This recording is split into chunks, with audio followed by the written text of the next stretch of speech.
Good now, Shabbos, everyone. Broadcasting once again happily from our home base in Lakewood at the Beis Zev of Fairways Lakewood.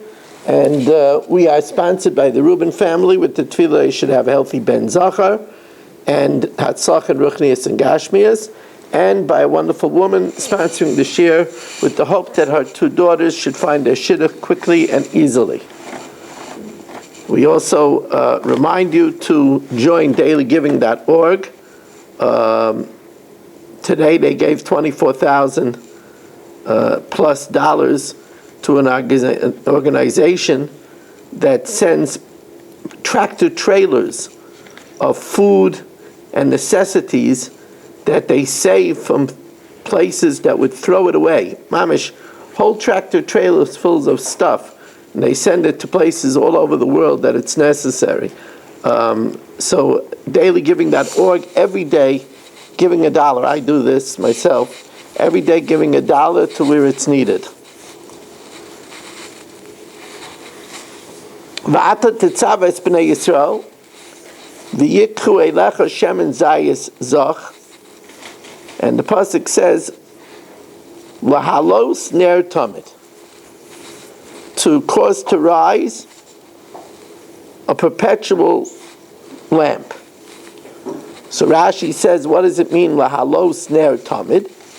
Rashi says it means that you have to light it, tzarich lahadlik atei shalheves ola me'eleha. You have to hold your hand by the fire until it's strong enough that the fire burns brightly by itself.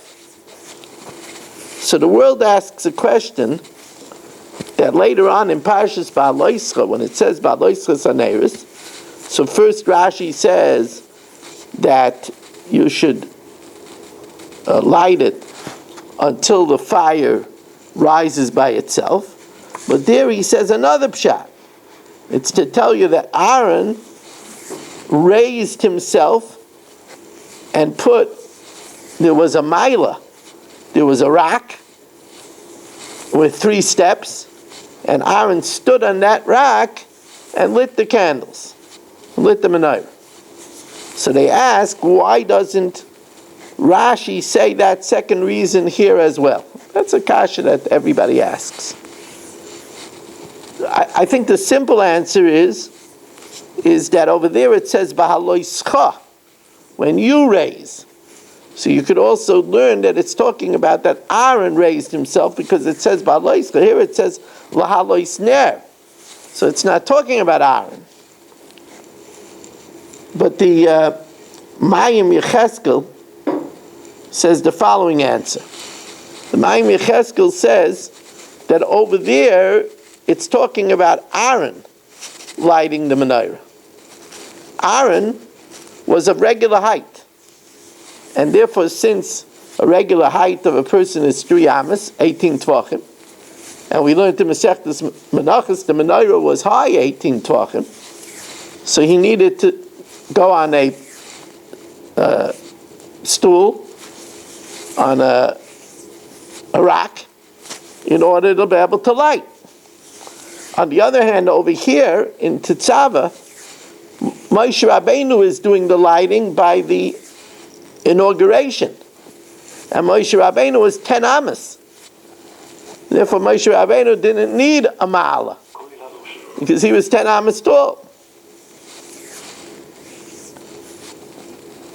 I saw something which is very interesting. The sefer called Eser Tzachzuchos brings down that once the holy Zidichiver Rebbe was together with the Heilige B'nai Yissaschar.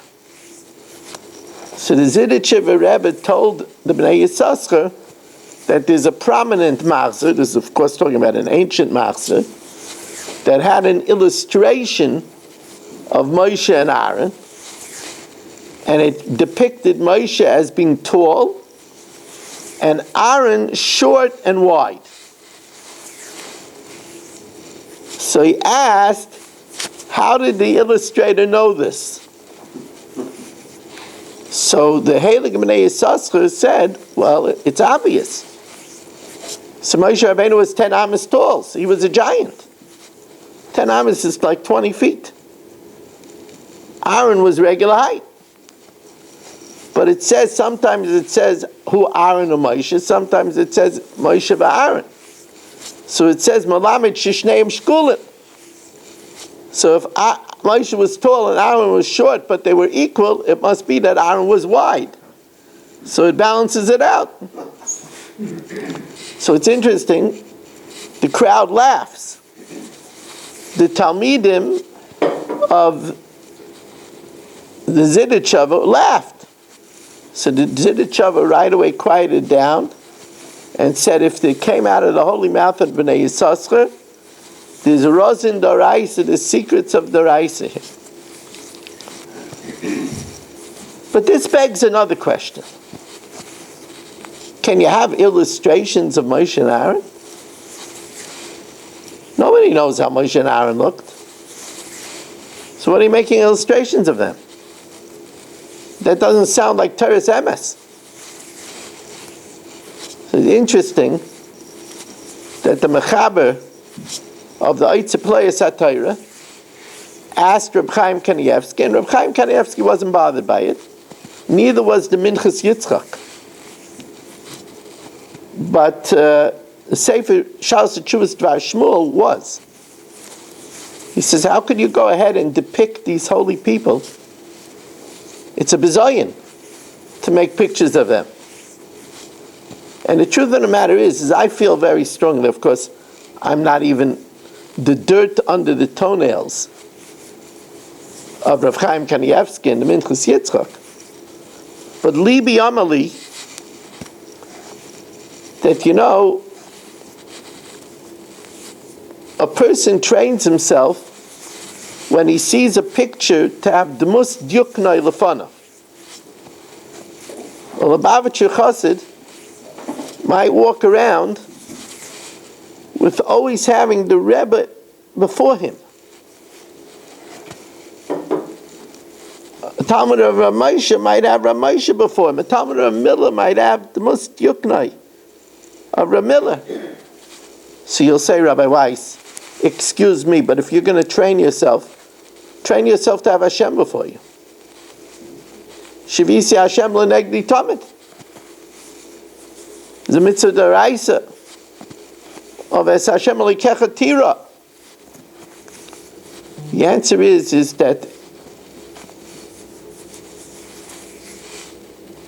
it's harder to have something before you when you cannot visualize it. And there's nothing wrong with having Dmus Dyuknoi Shel Rabbi. The biggest proof is that it says that Yosef didn't sin because he saw Dmus Dyuknoi Shel Aviv.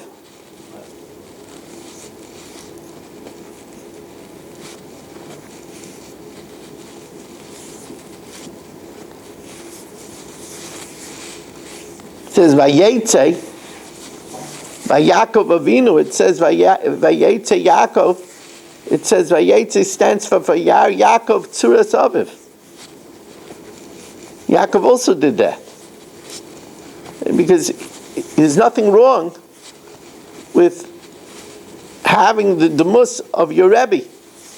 But to have a false picture, and a person should have a false picture in front of him, I don't know, that doesn't smell right to me.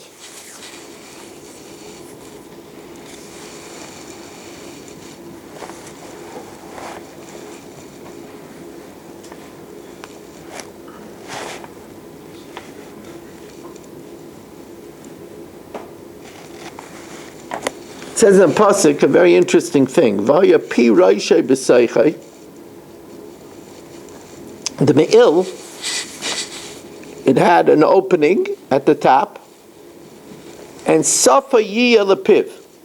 There was a border around the opening. Saviv, going roundabout. Maisa Oyrig, a work of embroidery. Kefi Sachra, like the mouth of a coat of mail. Yiyalai was a strong border that lo yikareya, that it shouldn't tear. So the Me'il had this this really strong border that it shouldn't tear. You know, it sounds a little strange. We're saying that this robe that the Kohen wore, we're making such a big deal about the neckline, that it had this strong border that it won't tear. So obviously something's going on over here.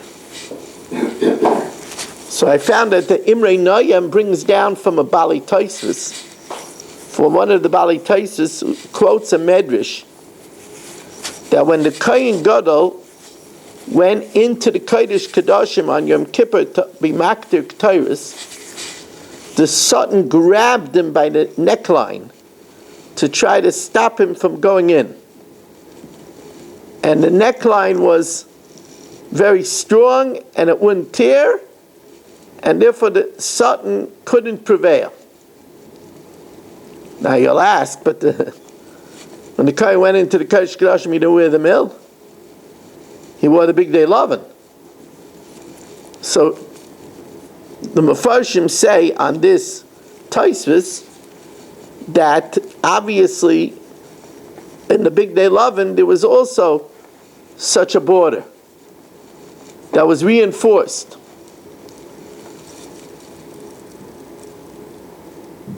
But this Tosfos and this border here emphasizes a Yesod Gadol in Avodas Hashem. And that means that whenever we attempt to do something very holy, we should expect resistance from the Yetzer Hara. And we need to reinforce ourselves, like this border. Because when we attempt to do something very holy, expect resistance. You have to know, and we hate to use Goyish words, but Chochma B'Goyim Tama, there's something called don't sweat the small stuff. The Yetzer Hara doesn't sweat the small stuff. He is ready to forfeit some mitzvahs. It's a famous Chafetz Chaim. Chafetz Chaim asks, why did the Yetzer Hara only fight with Yaakov? It's not the style of the Yetzer Hara. The Yetzer Hara is a big Zoraz. He's up before us telling us not to get up. He's a big Zoraz. So why did he not fight with Avram? Only Vaye'avik Yishimad Aloysa Shachar is only by Yaakov. It's famous Chafetz Chaim. Chafetz Chaim says that the Yetzer Hara was willing to live with the Chesed of Avram and the Avoid of Yitzchak as long as he could stop the Torah of Yaakov. Yetzer Hara picks his battles. You have to know that when you're going to do something big, you're going to get resistance. So here, for example, if a person decides to start learning a new Seder, say he says, you know what, I'm going to learn the Dirsha Mishnah Brura. Is the Yetzer Hara going to make it hard for him? His wife is all of a sudden going to need him. And he'll say, you know what, I don't have the time for this.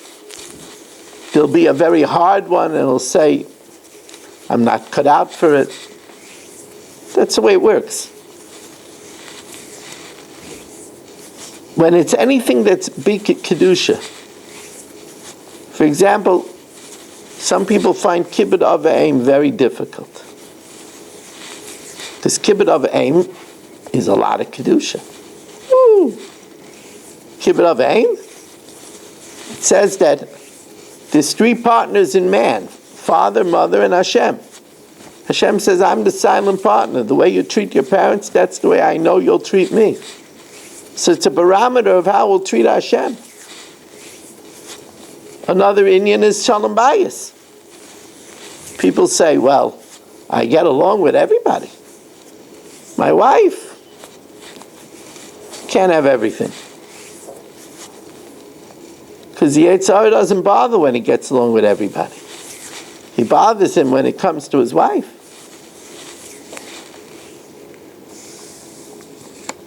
I wanted just to point out, it says in this week's parasha again, Zahav, Kesef, and Choshes. It dawned on me that Zahav,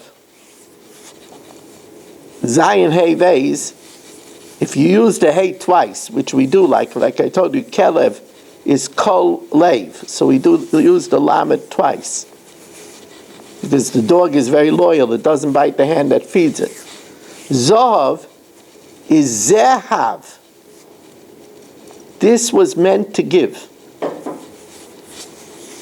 Now the gold is cresting $6,200 an ounce.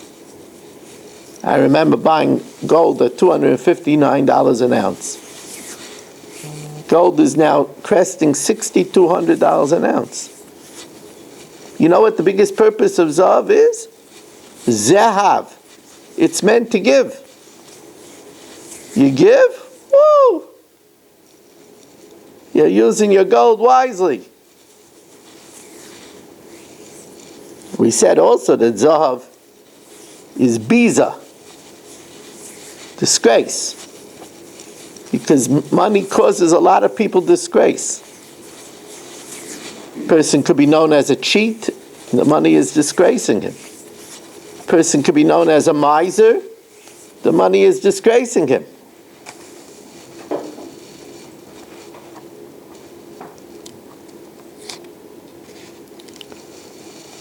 Parshas Tetzaveh, the Zohar says, from the time Moshe Rabbeinu was born until Chumash Devarim, the only place where Moshe Rabbeinu is not mentioned is Parshas Tetzaveh. Parshas Tetzaveh, Moshe Rabbeinu's name is not mentioned in the entire Parshas Tetzaveh. So the Vilna Gaon says that that's because Zayin Adar, Moshe Rabbeinu was born and passed away on Zayin Adar. Zayin Adar invariably falls out in the week of Parshas Tetzaveh. So that's why he was omitted as a remez that that's when he would leave the world. That's the Vilna Gaon. The Balaturim says it's because Moshe Rabbeinu said to Hashem that if you don't forgive the Jews for the Chet HaEgel, Mecheini na misifrecha, erase me from your Sefer.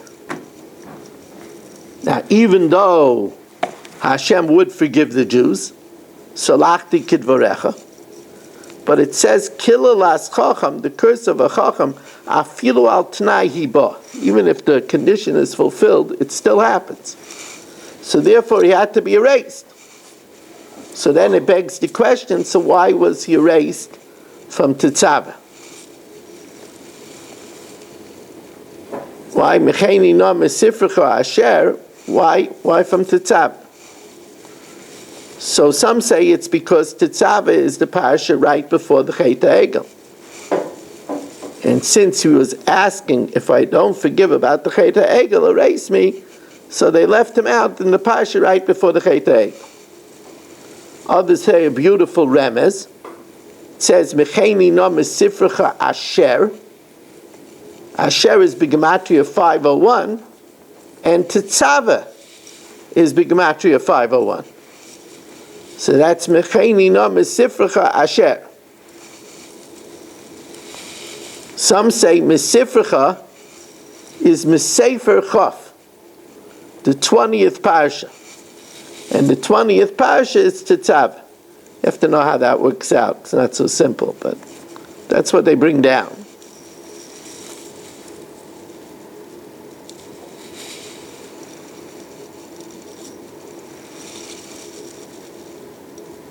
I have the pleasure of being able to say something over from my Zayda of blessed memory,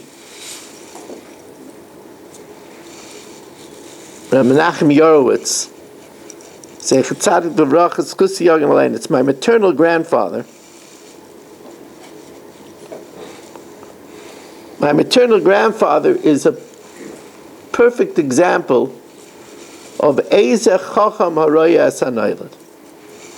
Who is wise? Someone who sees the future. He was a Hungarian Jew who lived in Pest. Now they say Budapest, but it's Buda and Pest. It's on two different sides of the Danube. Pest was very wealthy. And my grandfather had a mansion. He said people make a joke that Hungarians have chandeliers in the bathroom. He said it's not a joke. He had a chandelier in the bathroom. He said he had art on the walls with lights, choshev art. He had silver and gold. And he lived on a block with other mansions. And my grandfather saw that the Nazis were going to kill them. So he left to America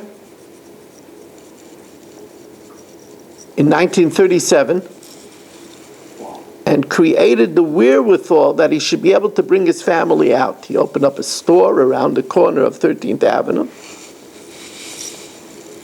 He came back and he left with the last boat that came out. But in order to do that and take out my grandmother, my Aunt Edie, my Uncle Andy, and my mother, who was 2 years old on the boat. We found a manifest to the boat. It has all their names. In order to do that, he had to give up everything. They didn't allow him to sell already. Nobody was buying from the Jews. They were expecting to get it. He had to leave his art, his gold, his silver. And he went around to everybody on the block. They couldn't do it. This is the meaning. It says in the pasuk, "Oisher shama lebalav l'ra'asai." Wealth sometimes serves its owner to their detriment. Now this doesn't only mean Haman, whose wealth caused him to do terrible things, or Kairach. It does apply to them. But it also applies to people who aren't bad people. But their wealth did not allow them to leave. All the people on his block died in the gas chambers. He left. It's because of him that I'm here. He has way over 100. Yotzei lots of more, probably hundreds.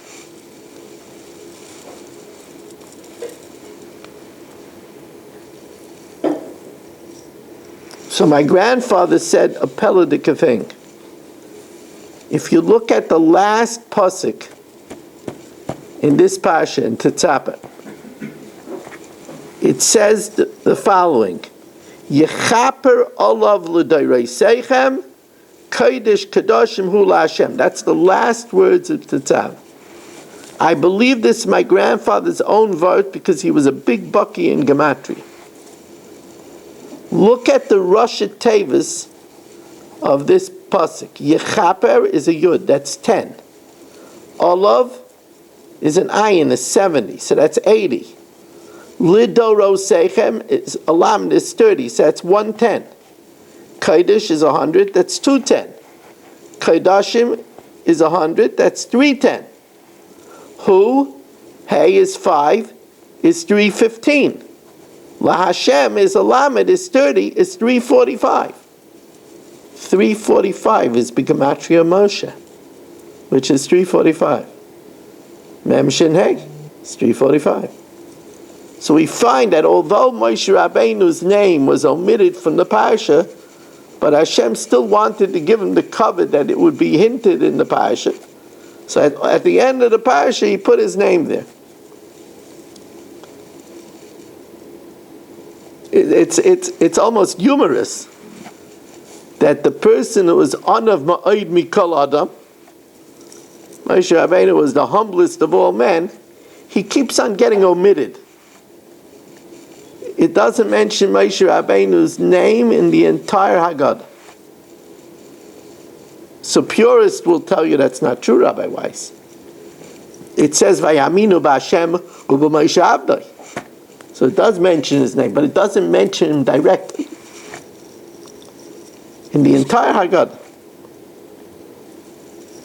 And of course the understanding is because it wants to accentuate that the night of Pesach was all Hashem. Lo yal yedei malach, v'lo yal yedei shliach, v'lo yal yedei saraf, el HaKadosh Baruch Hu. I did tell you that Moshe Rabbeinu's name, I did tell you that the idea of why Moshe Rabbeinu said, erase me, is because Moshe Rabbeinu was a Gilgal of Noach. It says Noach was a Gilgal of Hevel, and Moshe was a Gilgal of Noach. And the purpose of a Gilgal, Rabbi Frand has a talk about this. He says that most of us are Gilgulim, and if we find there are things that are tough in our life to do, then those are the things that we were sent back to this world to work on.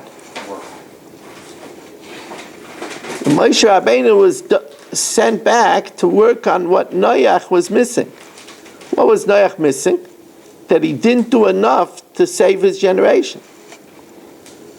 So Moshe Rabbeinu went all the way to the other extreme. And he said, if you're not going to forgive them, Mecheini na mesifrecha, erase me. And I told you the Chidah says the amazing thing, Mecheini na is the same letters as Menoyach Ani. I am from Noach. Amazing thing. Mecheini, by the way, is also Mei Noach.